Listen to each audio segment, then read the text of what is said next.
I'm Giles Peaker. I'm a partner in the Housing and Property Disputes team at Anthony Gold. The Grenfell Tower fire was one of the most devastating tragedies in recent UK history, leading to the loss of 72 lives and highlighting significant failures in fire safety regulations and housing management.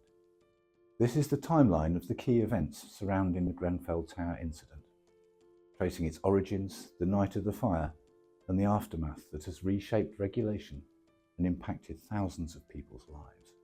The 24-storey tower was constructed in 1974 in the Lancaster West estate in Kensington. It was built as social housing and had then 120 flats.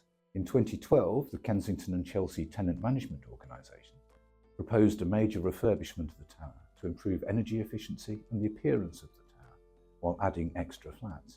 Between 2014 and 2016, the refurbishment took place with the installation of new windows and an exterior cladding system. The specification was changed to reduce costs. During the refurbishment, residents raised safety concerns but were ignored. Residents' concerns continued after the refurbishment was finished, including about the lack of a sprinkler system and the single stairway design. Again, they were ignored. 14th of June 2017, a fire broke out in a fourth floor flat at 12:54 AM due to a malfunctioning fridge. The fire spread through the new window surround to the outside of the building, and then spread rapidly because of the flammable materials in the cladding system. The fire brigade were called at 1 AM and the first firefighters arrived within minutes, but the fire had already reached upper floors. The fire brigade's initial advice to residents was to stay put in their flats. This was standard for high-rise buildings, with the assumption being that a fire would be contained long enough in one flat for it to be dealt with, or for an orderly evacuation by firefighters. This advice was not changed until 1:29 AM, by which time the building was largely alight and the stairwell filled with smoke.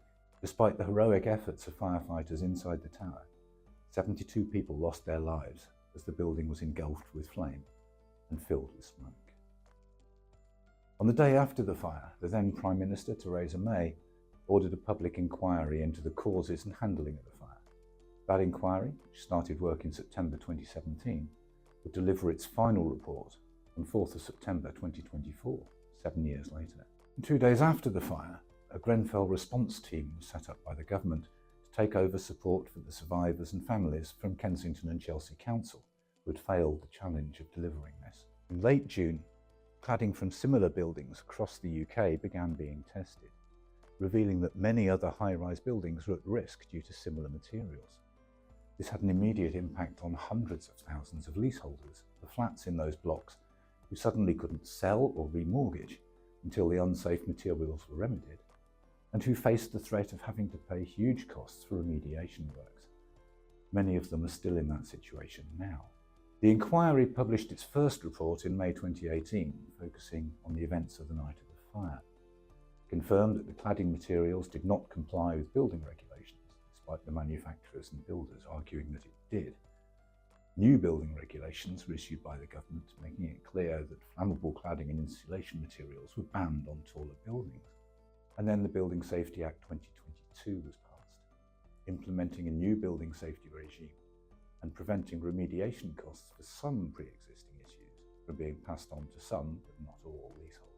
And now we have the final inquiry report, addressing the involvement of government policy, the construction industry, and the council and the landlord in what led up to the fire. All concerned are severely criticised for failing to address safety or to listen to residents, with some cladding manufacturers described as dishonest. The inquiry made many detailed recommendations. We await the government's response to these and whether they will be implemented. The survivors and families of Grenfell Tower continue to campaign for justice, though any prosecutions are likely some way away. And many thousands of leaseholders remain trapped, with remediation delayed or without anyone taking responsibility for it. And the legal cases on remediation orders, claims under the Defective Premises Act 1972, and legal argument over who has responsibility for putting the defects right are now mounting up. The Grenfell fire has had a huge impact on thousands of lives and continues to do so. For more information on housing and property disputes, or if you require legal advice related to housing safety or landlord and tenant issues, please contact our expert housing team.